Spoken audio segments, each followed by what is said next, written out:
Hello বন্ধুরা, আসসালামু আলাইকুম। কেমন আছো তোমরা সবাই? আশা করছি যে যেখানে আছো সবাই সুস্থ আছো। আমি শাপলা কিচেন অ্যান্ড ব্লগে তোমাদেরকে আর একবার স্বাগত জানাই। তো এখানে আমি 1 কাপ আটা নিয়ে নিয়েছি, আর তার মধ্যে হাফ চা চামচ বেকিং সোডা আর হাফ চা চামচ দিয়ে দিচ্ছি লবণ।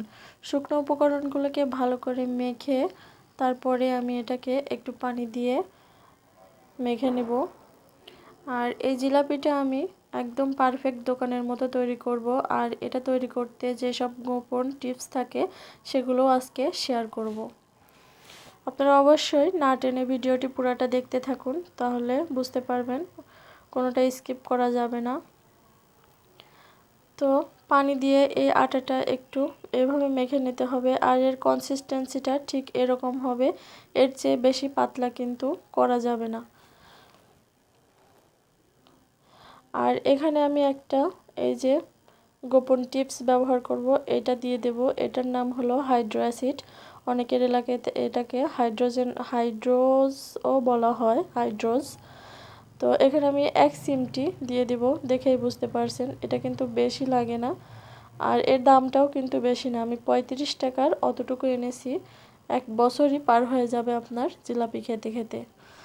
তো ওইটা দেওয়ার পরে এইভাবে একটু ফেটিয়ে নিতে হবে অনেকক্ষণ। ফেটালেই কিন্তু এর কনসিস্টেন্সিটা একেবারেই পাল্টে যাবে।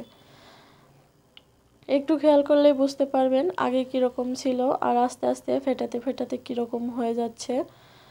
আর জিলাপি তৈরির মূলত এটাই গোপন টিপস। এটা না দিলে কিন্তু জিলাপি পারফেক্ট হবে না কোনোভাবেই। দোকানে কিন্তু এটাই ব্যবহার করে জিলাপি তৈরি করা হয়। এই যে দেখুন, এটা এমন হয়েছে, দেখে নিশ্চয়ই বুঝতে পারছেন এটা কতটা পাতলা হয়ে যাচ্ছে।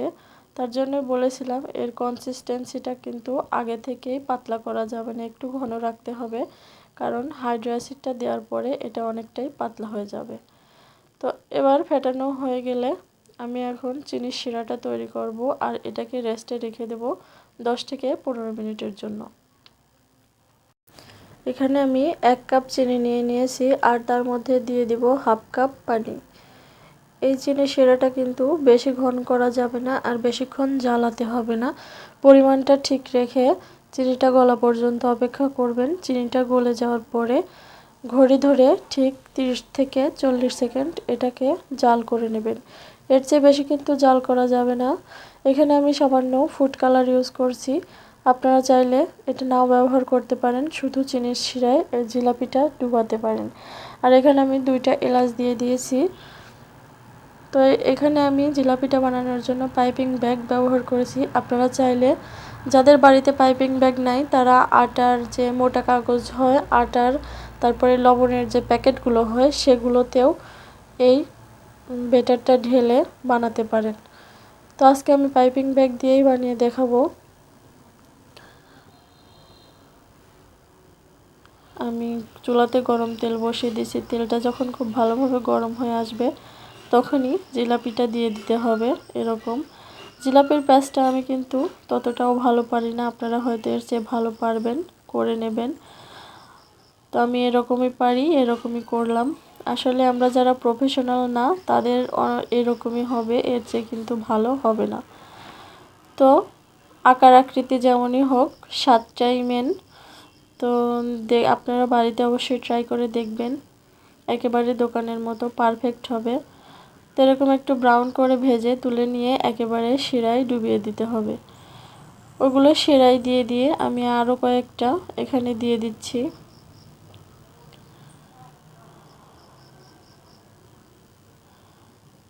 তো এগুলোও আমি একই রকমভাবে ভেজে সরাসরি শিরায় দিয়ে দিব। আর শিরার মধ্যে কিন্তু বেশিক্ষণ না রাখলেও চলবে, 1 থেকে 1.5 মিনিট রাখলেই হয়ে যাবে। তাতেই কিন্তু শিরাটা ভেতরে ভালোভাবে ঢুকে যাবে। আমার চ্যানেলে যারা নতুন ভিজিট করেছেন অবশ্যই আমার চ্যানেলটাকে সাবস্ক্রাইব করে পাশে থাকা বেল বাটনটা অন করে দিবেন, পরবর্তীতে যাতে এরকম সহজ কোনো ভিডিও আপলোড করলে নোটিফিকেশন আপনাদের কাছে পৌঁছে যায়।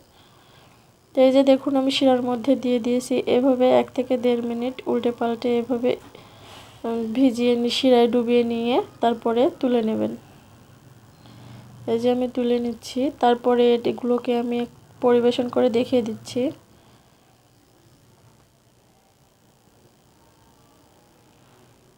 এই যে দেখুন এগুলো কতটা পারফেক্ট হয়েছে। এখন আমি দেখিয়ে দিচ্ছি একটা ভেঙে। এটা কিন্তু অনেকক্ষণ মুসমুসে থাকে, 6 থেকে 7 ঘন্টা এটা মুসমুসে থাকবে।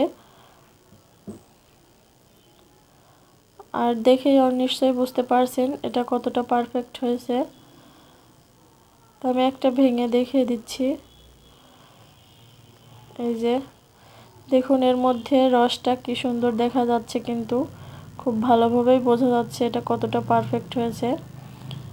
আপনারা বাসায় অবশ্যই ট্রাই করে দেখবেন। আর জিলাপিটাতে আমি যে হাইড্রো অ্যাসিডটা ব্যবহার করলাম, এটা যে কোনো বড় মুদি দোকানেই আপনারা পেয়ে যাবেন বা সুপার শপে খোঁজ করলেও পেয়ে যেতে পারেন।